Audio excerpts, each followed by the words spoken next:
li may dénku sama nawle rek moo di même ndogu lu ñuy togg ca kër ga joxe ka wóorul ni tey daañu ko lekk yàlla rek a xam man daal maa ngi dénk sama nawle yi te di feeñal noo ma gën aussi parce que toog rek ne kaay leen ñu wàcc kam ku nekk bàyyi soxlaam ñëpp ñëw kon ñoom ñoo ma gën waaye ñoom ñooñu ma gën maa ngi leen dénk sama bopp bu arrivé ma guddee àll te dana ñëw ndax ku li naf si say xetul mawti nga la ndar na ngeen am fulla ak fayda bu day na ko bu mu réer ma nekk feeg mu jóge na sax rek waaw maa ngi lii daal moo doon sama message. ndax jëkkër ju baax la ku yërëm ay njabootam ku yërëm ay soxnaam ku mën a jënd ku mën a toppatoo këram du la xiifal du la maral. ndax nekk na jëkkër ju baax bu am yërmande bu bëgg ndeyam bëgg baayam bëgg njabootam bëgg ma teg ma fu mu tegul kenn. bañ nañ ko ba marché bii ku fay jaay jën bu baax moom ngay woo moom moo koy jënd moo koy indi amul dara mu la desal. bi ma nekkee ak moom nag boobaak léegi am na 40 ans maa njëkk ci kër gi gannaaw yaayu doomam yi njëkk yi kuutaay moo man maa topp ci kuutaay waaye daal Golbert lu mu mën a wax ci moom ci kàttanu yàlla rek laay waxee xam naa daal jëkkër ju baax la ju am yërmande ju bëgg njabootam bëgg ay waajuram bëgg ay dëkkaaleem. li ma gën a marqué ci moom mooy man kafam ay reetaanam waaw ak gaaw jooyam ci am yërmande.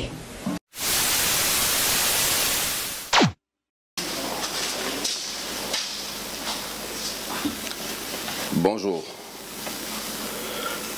Hier vendredi 3 avril 2020 à 20h,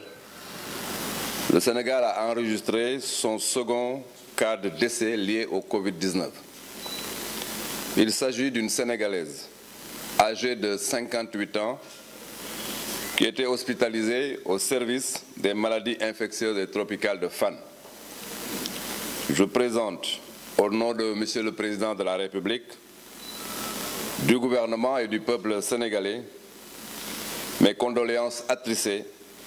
à sa famille et à ses proches. Aujourd'hui, samedi 4 avril 2020,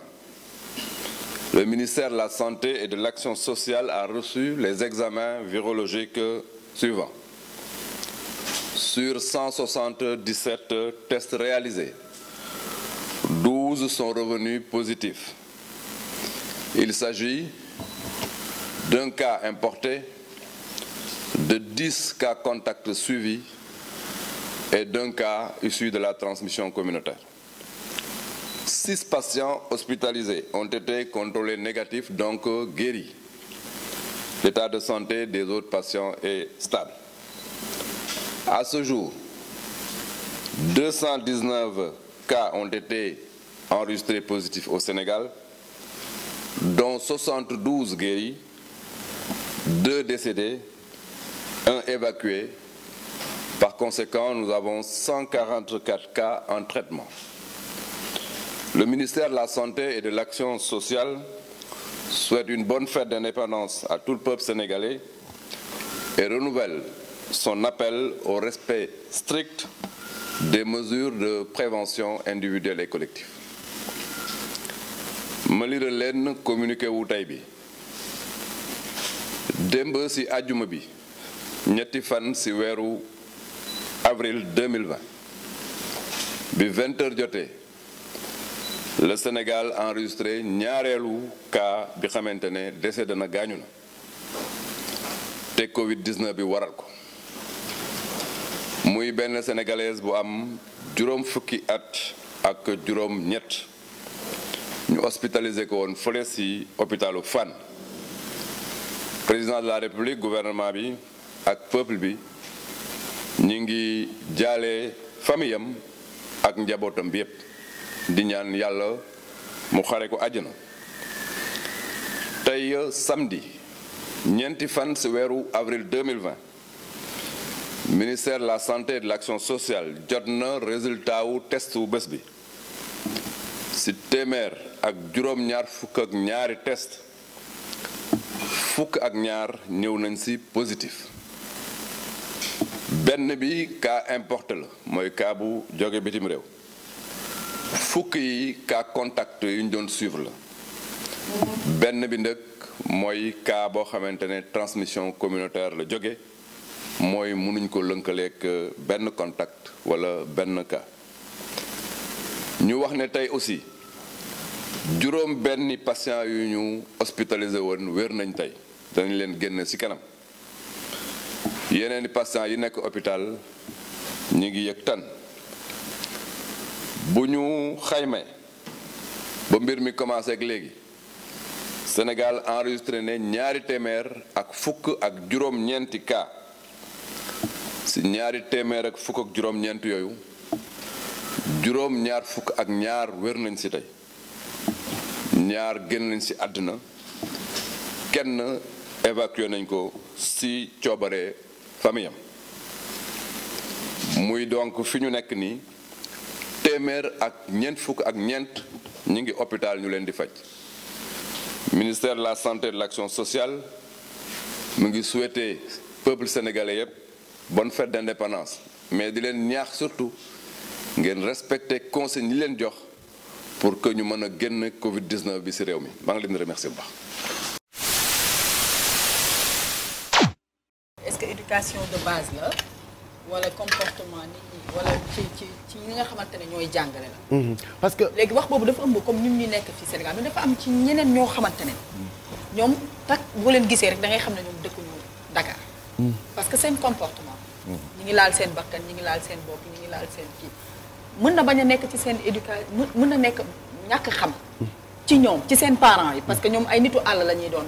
ñu baal ma ci wax bi maanaam bu ñu jógee ci dëkk yi bu ñu ñëwee automatiquement da ngay xam ne ñii dëkkuñu Dakar parce que seen comportement parce que civilisation peut-être eggul ci ñoom naka la ñuy dundee loolu gis nga man ci région laa jógee te j'ai fait 1 an à Ngathie Naoudé bi ñu ma buggee yóbbu punition bi ñu ma buggee yóbbu pour defal ma rééducation. mais on m'a amené dans les villages dans un village. ñoo ëpp yar téeméeri junni yoon te ñoo ëpp civilisation les villageois ils sont les plus propres.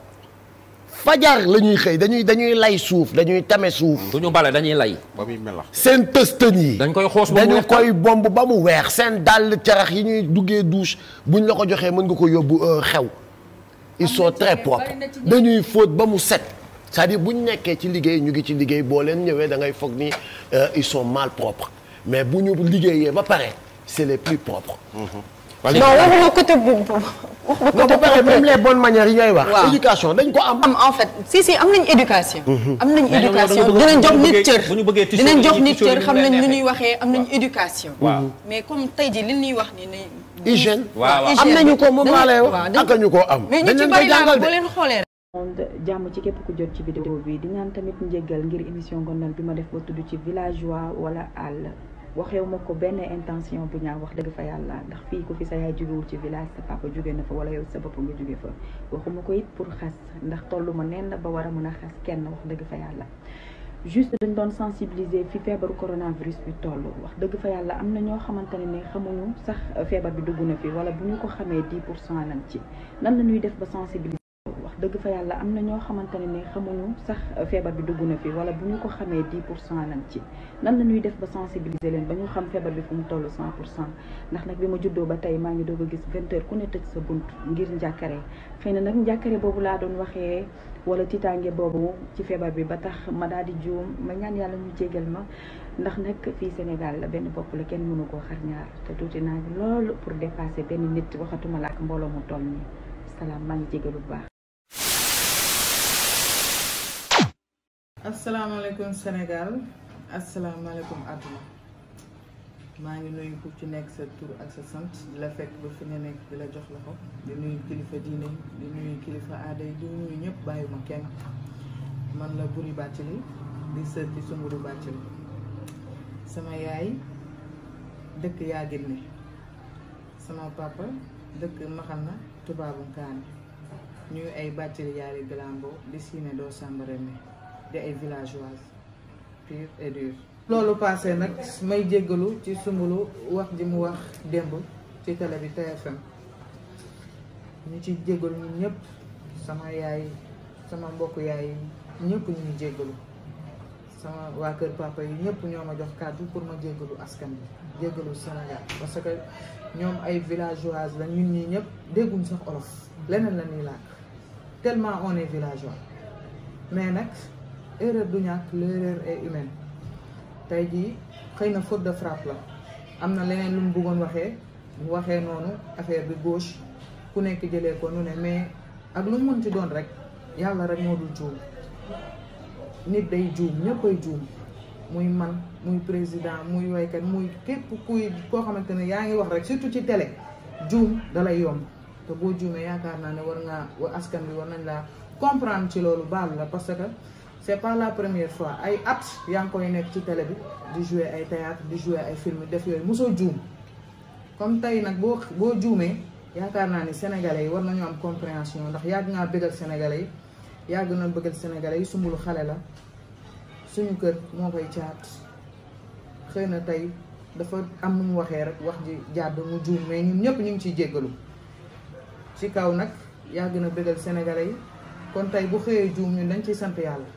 dañuy sant yàlla nag di jéggalu Sénégal yëpp ndax tey ji nit booy dox ci àdduna te amoo tolof tolof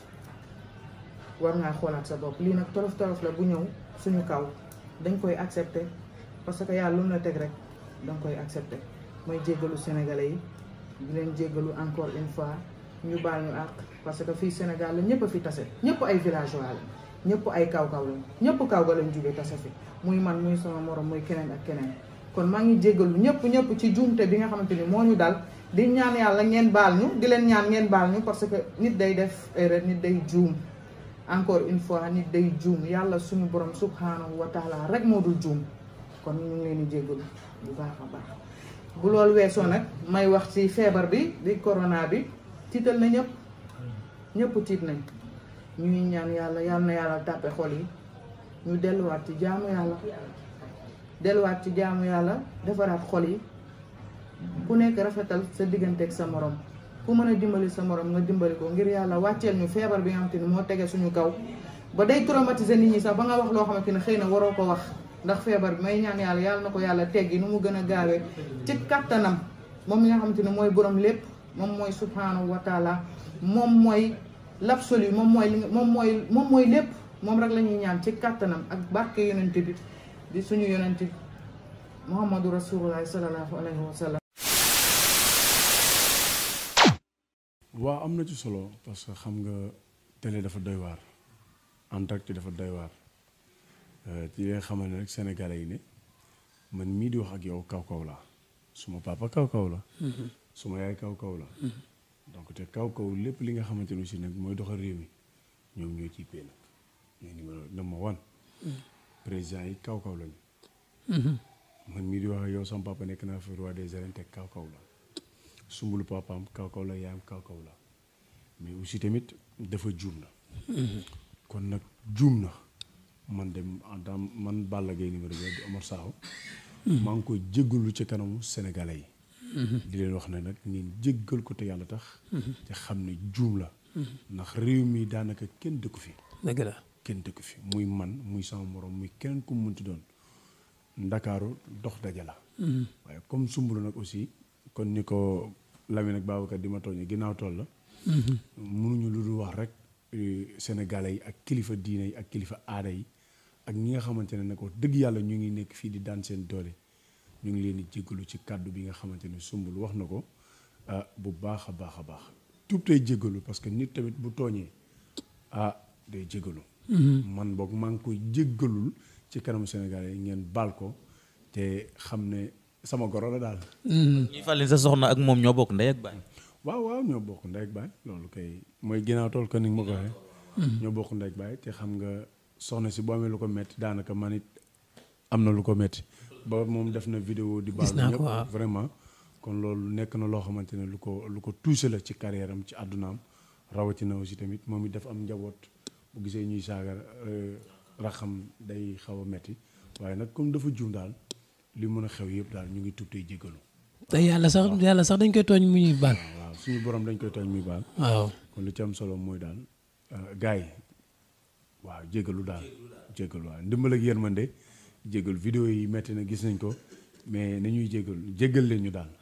waaw.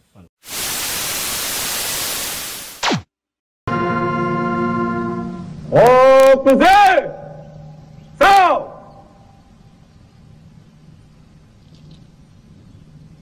Repos.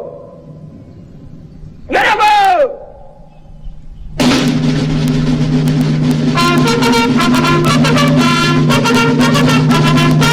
Présentez. Sort.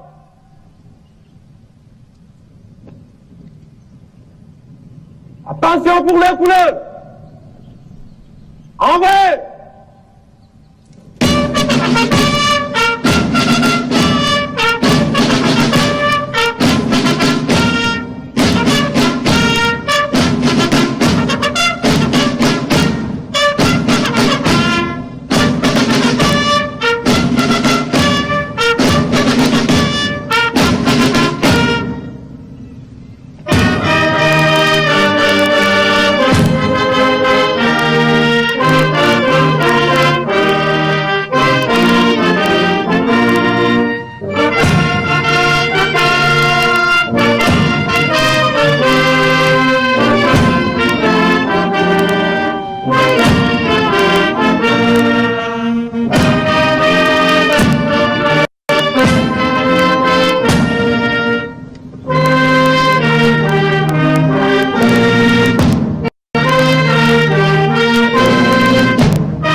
Repos.